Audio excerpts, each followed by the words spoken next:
आणि त्यातलाच एक प्रकार हा महाजन अहवाल ठरलेला। त्या महाजन अहवालाला काढण्यासाठी शिवसेनेनं आंदोलन छेडलं आणि त्या आंदोलनामध्ये शिवसेनेचे 67 हुतात्मे झाले। आजची परिस्थिती महाराष्ट्राची आणि एकंदर पाहता त्या हुतात्म्यांचं किती जणांना गांभीर्य आहे खऱ्या अर्थानं प्रश्न आहे।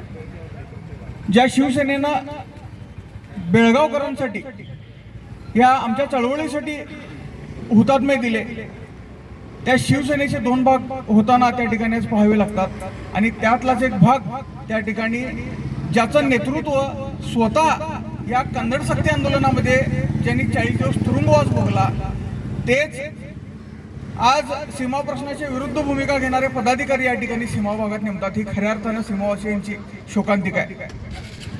शिवसेना ही कधीच सीमा प्रश्न बाजूला ठेवून येऊ शकत नाही। शिवसेनेनं या चळवळीत काम करत असताना आपली पायमुळं त्या ठिकाणी जमिनीत रोवलेली आहेत। या महाराष्ट्राच्या मातीसाठी लढताना शिवसेना मोठी झालेली आहे आणि असं असताना या हुतात्म्यांचं बलिदान विसरून इथं सीमा प्रश्नाला विरोध करणारे पदाधिकारी त्या ठिकाणी नेमले गेले आणि हे आम्ही त्यांना नजरेस आणून दिलं असता आम्हाला आश्वासन दिलेलं होतं की त्यांच्यावर लवकर कारवाई करू। कारवाई दूर राहिली। परवा दिवशी सोलापूरमध्ये तिथं सुद्धा सीमा भाग असल्यामुळं कन्नड मराठी परिस्थिती आहे।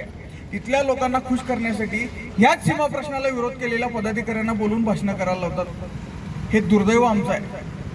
खऱ्या अर्थानं महाराष्ट्रातल्या नेत्यांनी या चळवळीचं किती गांभीर्य राखलेलं आहे हे खऱ्या अर्थानं स्पष्ट करावं। त्यांनी आपली का भूमिका मांडावं। आम्ही एकाकी झुंज देतो, आम्ही लढत राहू जोपर्यंत आम्हाला न्याय मिळत नाही, पण तुम्ही कुठंतरी आम्हाला भूलथापा तुम्हाला काहीतरी खोटं बोलायचं, खोटी आश्वासनं द्यायचं, सीमावासियांच्या पाठीशी आहे म्हणून प्रत्येक वेळेला आम्हाला तुम्ही सांगायचं आणि प्रत्यक्षात भूमिका घेताना मात्र सीमावासियांना कुठेतरी त्याचा त्रास होईल, आमच्या भावनांना ठेस पोहोचेल अशी भूमिका तुम्ही घेत असाल तर खऱ्या अर्थाने या हुतात्म्यांना तुम्ही विसरलेला आहे। मी महाराष्ट्रातल्या प्रत्येक पक्षातील नेत्यांना विनंती करतो, ज्या पद्धतीनं कर्नाटकातले सर्व पक्ष आणि नेते या चळवळीसाठी एकत्र येतात आणि आक्रमकपणे म्हणतात, त्याच्या विपरीत परिस्थिती त्या ठिकाणी महाराष्ट्रामध्ये पाहायला मिळते। ती आता कुठंतरी थांबली पाहिजेत आणि चळवळीसाठी काम करताना महाराष्ट्र म्हणून तुम्ही एकत्रित यावं, महाराष्ट्र धर्म म्हणून सीमावासियांकडे बघावं आणि आम्हाला या पारतंत्र्यातून मुक्त करावं अशी विनंती करतोय। त्यांच्यावरती महाजन अहवाल लादला, त्या महाजन अहवालाला विरोध करण्यासाठी म्हणून मुंबई इथं शिवसेनेनं स्वर्गीय बाळासाहेब ठाकरे यांच्या नेतृत्वाखाली एक मोठं आंदोलन केलं आणि त्या आंदोलनात शिवसेनेचे 67 हुतात्मे झाले। आज सीमा प्रश्न सुप्रीम कोर्टात आहे आणि रस्त्यावरची लढाई कुठे थांबलेली नाही। त्या 67 हुतात्म्यांना महाराष्ट्र एकीकरण युवा समिती खानापूर यांच्या वतीनं व महाराष्ट्र एकीकरण समिती खानापूर तालुका यांच्या वतीनं मी विनम्र अभिवादन करतोय।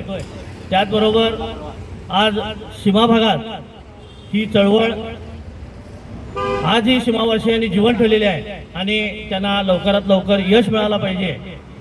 खरोखर काही गोष्टी ह्या शोकांतिका वाटण्यासारख्या आहेत, ज्यांनी महाराष्ट्रामध्ये आज खरी शिवसेना म्हणून अस्तित्वात आहेत। या सीमा भागात आपले पदाधिकारी नेमताना त्या शिवसेनेनं थोडं ध्यान ठेवायला पाहिजे की आपण सीमावासियांचा किंवा या हुतात्म्यांचा कुठंतरी अपमान करतोय की काय।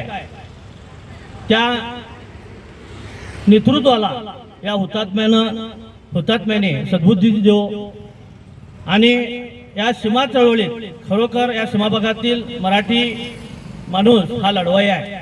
आज महाराष्ट्राचं राजकारण